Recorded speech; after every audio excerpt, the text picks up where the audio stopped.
오늘의 이야기가 여러분의 마음에 깊은 울림을 준다면 잠시 시간을 내어 이 이야기를 주변 사람들과 나누어 주십시오. 여러분의 작은 나눔이 누군가에게는 큰 힘과 위로가 될 수 있습니다. 여러분의 모든 걸음에 축복이 함께하기를 기원하며 이제 시작하겠습니다. 지금 여러분이 계신 곳은 아마 따스한 봄날일지도 모릅니다. 화창한 날씨를 기대했지만 현실은 몸이 으슬으슬 떨리는 쌀쌀한 날씨일 수도 있고 혹은 어떤 분은 숨막히는 더위와 싸우고 있을지도 모르죠. 어쩌면 다리가 쑤시고 허리가 아프고 어깨가 결리는 그런 평범한 하루를 보내고 있을 수도 있습니다. 그렇습니다. 인생의 힘겨운 싸움은 언제나 현실입니다.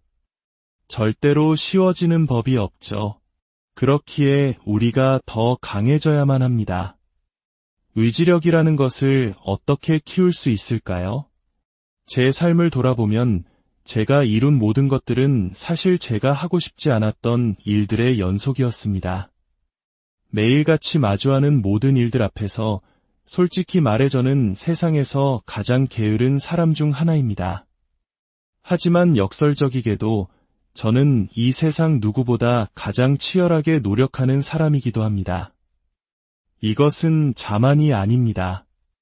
저는 제가 얼마나 어리석은지 알고 있고 동시에 제가 무엇을 극복해왔는지도 알고 있습니다. 이것은 그저 사실일 뿐입니다. 제가 그 기나긴 시간 동안 얼마나 많은 것을 쌓아 올렸을지 상상해 보십시오. 저는 과거의 영화를 보며 상상하는 것을 좋아했습니다. 시각화를 통해 무언가를 이루는 상상을 했죠. 그리고 저는 항상 운동을 고통과 동일시했습니다. 제 인생은 고통의 연속이었지만 저는 늘 그 고통으로부터 도망치기만 했습니다. 그러던 어느 날 저는 깨달았습니다. 이제는 이 고통과 정면으로 마주해야 한다는 것을, 그리고 그 고통의 순간에 정신적으로 무너지지 않기 위해 스스로를 단련해야 한다는 것을 말입니다.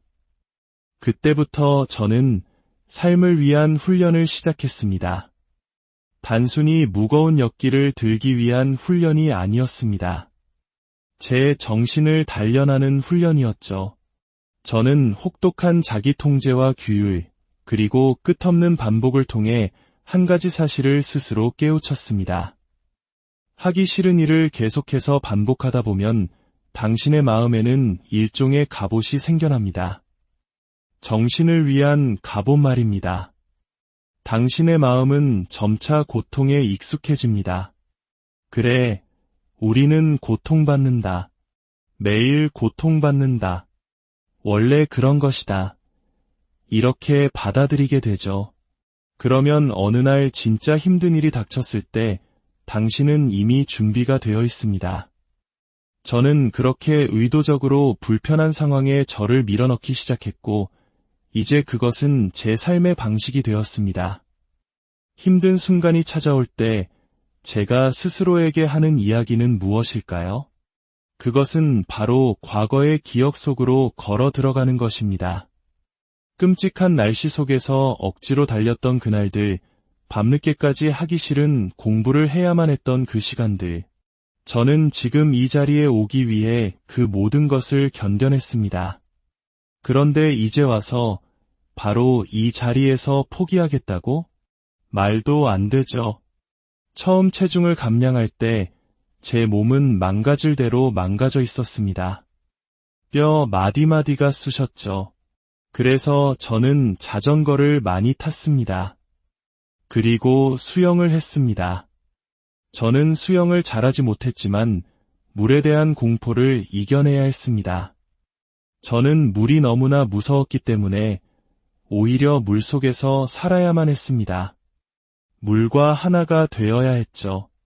그래서 매일 수영장으로 향했습니다. 몇 시간이고 물속에서 머물며 그 불편함에 익숙해지려 노력했습니다. 그러자 자전거 타기는 더 쉬워졌고 점차 달릴 수 있게 되었습니다. 처음에는 1km를 달리는 것만으로도 엄청난 성취였습니다. 곧 2km, 그리고 3km의 벽을 넘었습니다. 그 후에는 5km, 10km로 거리를 늘려나갔습니다. 어제의 성취는 중요하지 않습니다. 어제 개인 신기록을 세웠다고 한들 아무도 신경 쓰지 않습니다. 중요한 것은 오늘 무엇을 하고 있느냐는 것입니다. 저는 더 나아지고자 하는 사람들을 위한 응원단장입니다. 현재에 안주하려는 사람들을 위한 것이 아니죠. 대부분의 사람들이 의지력을 키우는 그 힘든 길을 피하려 할까요? 그 과정이 두렵기 때문입니다. 그 길은 당신이 누구인지, 그리고 당신이 어떤 사람인지를 적나라하게 드러냅니다. 당신의 민낯을 마주하게 하죠. 많은 사람들은 자신이 누구인지 발견하는 그 여정을 떠나고 싶어 하지 않습니다. 그 여정은 결코 아름답지 않기 때문입니다. 저는 그 길을 수도 없이 걸었습니다. 그리고 일단 그 문을 열고 나면 다시는 예전으로 돌아갈 수 없습니다.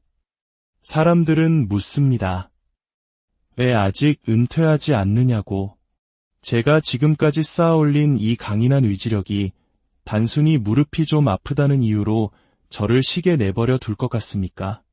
매일 아침 눈을 뜰 때마다 몸은 비명을 지릅니다. 무릎이 아프고 다리가 쑤시고 온몸이 쑤신다고 말이죠. 하지만 제 안의 목소리는 이렇게 말합니다. 하지만 넌 아직 달릴 수 있잖아. 그런데 왜 달리지 않는 거지? 언젠가는 신발끈조차 묶지 못할 날이 올 거야. 하지만 오늘은 아니야. 넌 아직 달릴 수 있어. 그래서 저는 오늘도 달립니다. 저는 끔찍한 환경 속에서 모두가 불행에 빠져 있을 때 그 비참함 속에서 오히려 힘을 얻는 법을 배웠습니다. 모두가 고통스러워하고 정신적으로 무너져 내릴 때 저는 생각합니다. 아, 드디어 내가 빛날 시간이 왔구나. 저는 그 모든 비참함을 연료로 삼아 더 큰 동기부여를 얻고 다른 사람들을 이끌었습니다. 세상에는 30일 완성 프로그램 같은 것들이 많습니다. 물론 좋은 프로그램들이지만 그것은 일종의 속임수에 가깝습니다. 습관을 만드는데 3주가 걸린다는 식의 이야기는 모두 지름길을 찾는 안일한 생각일 뿐입니다. 분명히 말하건대 30일은 당신의 삶에 영구적인 변화를 가져다 주지 못합니다. 진정으로 영구적인 변화를 원한다면 최소 1년, 18개월, 2년의 시간을 이야기해야 합니다. 그것은 진정한 희생입니다. 당신이 무언가에 1년이라는 시간을 바쳤을 때 당신은 그것을 쉽게 놓아버리지 못할 겁니다. 당신의 마음속에는 그 1년이 얼마나 힘들었는지, 그 1년이 나를 어떻게 성장시켰는지, 그 1년이 내 안의 낡은 흉터들을 어떻게 벗겨냈는지가 선명하게 새겨져 있기 때문입니다. 30일은 문제 위에 그냥 담요를 덮어두는 것과 같습니다. 하지만 1년은 당신을 완전히 깨끗하게 정화시킵니다. 만약 당신이 단 하나의 문제에 1년 동안 온전히 헌신할 수 있다면 당신은 완전히 다른 사람으로 거듭날 수 있습니다. 실패는 과정의 일부입니다. 실패했다고 해서 처음으로 돌아가는 것이 아닙니다. 그것은 여정의 한 부분일 뿐입니다. 저는 나는 이 정도면 충분해라는 생각을 버려야 했습니다. 우리는 늘 난 안 돼, 난 부족해라고 말하며 다른 길을 찾으려 합니다. 저는 제 생각을 바꿨습니다. 나는 나 자신을 충분한 사람으로 만들 것이다. 그것이 저의 새로운 정신이 되었습니다. 인간을 만드는 것은 작은 벽돌을 하나씩 쌓아 올리는 것과 같습니다. 어느새 정신을 차려보면 당신은 대부분의 사람들이 이해조차 할 수 없는 존재가 되어 있습니다. 그것이 바로 당신의 새로운 모습이기 때문입니다. 그렇기에 저는 50살이 넘은 나이에도 망가진 무릎과 몸을 이끌고 여전히 달릴 수 있는 것입니다. 멈추는 순간 의지력은 사라집니다. 하지만 기억하십시오. 만약 당신의 삶에 돌아볼 만한 힘든 노력이 없었다면 긍정적인 자기 암시는 아무 소용이 없습니다. 그것은 그냥 거짓말일 뿐입니다. 중요한 시험을 앞두고 공부는 하나도 하지 않은 채 난 합격할 수 있어라고 예치는 것과 같습니다. 아니요, 당신은 떨어질 겁니다. 진정한 자기 암시는 노력 없이 이루어지지 않습니다. 저의 자기 암시는 지금 이 순간에 도달하기까지 겪었던 모든 고통을 회상하는 것입니다.